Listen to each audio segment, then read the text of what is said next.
నరసింహ శతకం. స్తంభమందు ఉదయించి దానవేంద్రునింత్రుంచి కరుణతోన్ ప్రహ్లాదును కాచినావు. మకరిచేన్ చిక్కి సామజము దుఃఖింపగన్ కృపయుంచి బేగ రక్షించినావు.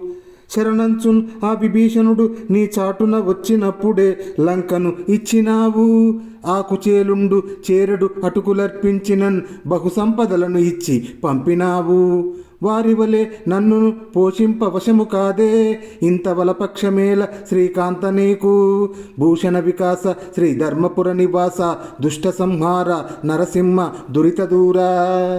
స్వామి నరసింహ, శ్రీకాంత, లక్ష్మీదేవికి భర్త అయిన నరసింహ, స్తంభమునందు పుట్టి హిరణ్యకశిపుని వధించి కరుణతో దయతో ఆ ప్రహ్లాదుని రక్షించినావు.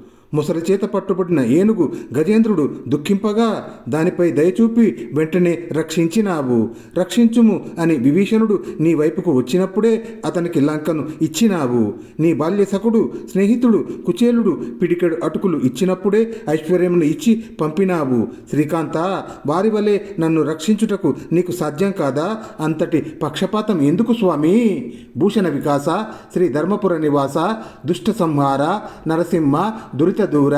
నమస్తే నమస్తే నమః.